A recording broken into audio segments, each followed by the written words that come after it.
Did you know that narcissists actually use physical contact, especially the dark triad narcissist, to control you? It's weirdly fascinating and also pretty scary. And I'm going to dive into that in this video.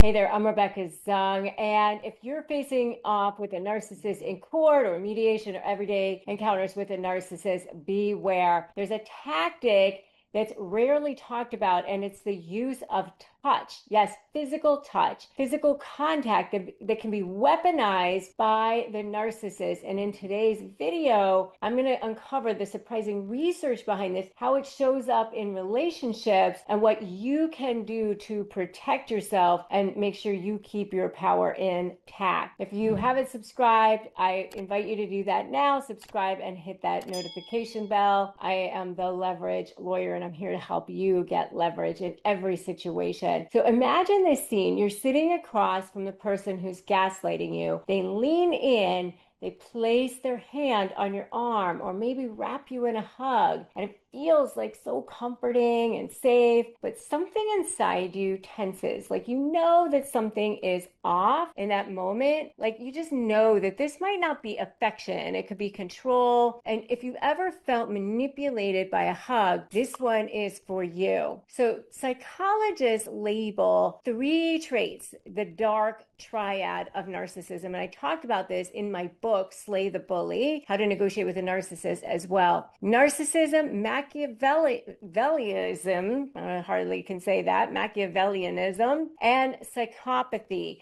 These traits are characterized by manipulativeness, lack of empathy, and exploitative interpersonal styles. There's a recent study out of Binghamton University that shows that individuals with higher dark triad traits are more likely to use affectionate touch, like hugs, touching your arm, things like that, not to bond with you, of course, but as a subtle tool of control. Other research shows that while people with these traits may have cognitive empathy, meaning like they understand how to demonstrate empathy, but they don't actually feel it. So they have cognitive empathy, but they lack actual empathy, affective empathy, which is actually feeling with you. So if you have a person in your life who can read you and then they physically reach you, but they're not emotionally present, then that may be what's going on here, because they're using touch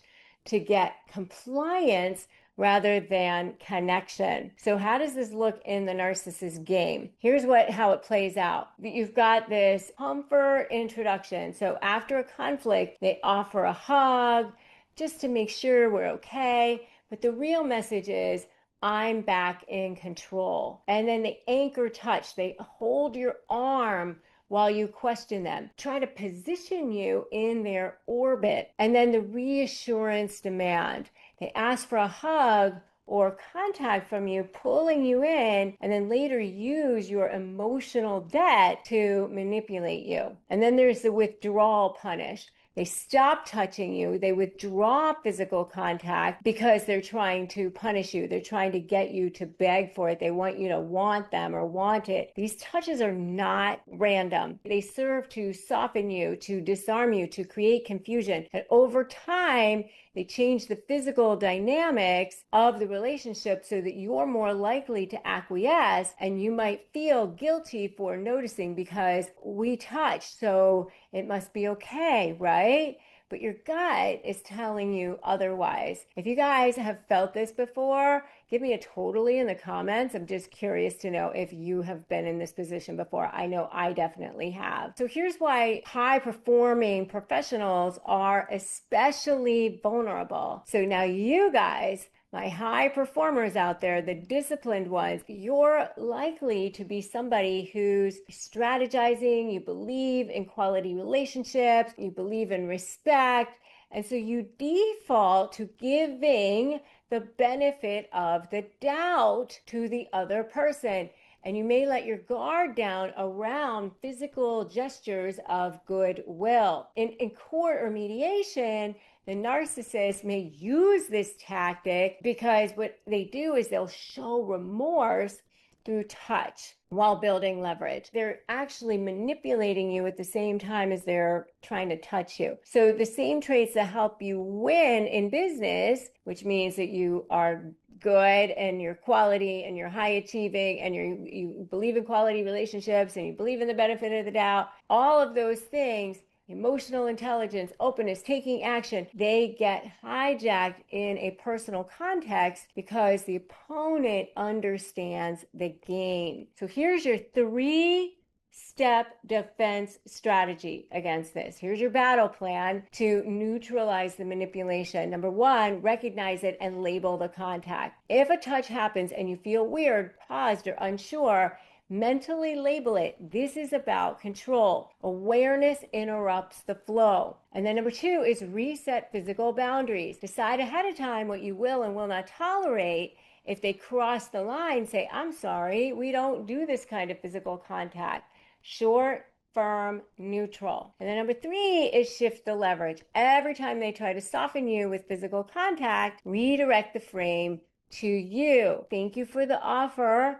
Let's talk about what I wanted to talk about. Then steer back to your agenda, your outcome, the next steps. Keep it to the facts. Keep your posture maintained, your space, your leverage. And then I want you to record the notes. Use the physical contact as something that you are going to say, okay, here's what happened. And then you can use it in your negotiations or your court prep as data. It tells you about their motive, what they're doing. Use it as leverage. Make it part of your Slay AI template, which, you can use my Slay AI for that, to keep your program and your agenda, your strategy on track. Okay? And if you want to just get started on documenting a narcissist, go to docthenarc.com and get my free documentation prep sheet. It's totally free for you. All right? So touch is more powerful than words. And when someone who thrives on control uses it, you need to know what is going on so that you can take it away from them. If you've been shaken by a moment like I described, you're not imagining it, you're stepping into clarity. Listen to your gut. Your gut is smarter than you know. Take control. If you've ever built anything from scratch, whether it's a business, a brand, or a podcast, you know there's nothing small about it. The decisions, the hustle, the grind, the pressure, it's so all-consuming. And that's why I was so grateful to find Shopify when I set up my own store, shop.rebeccazung.com.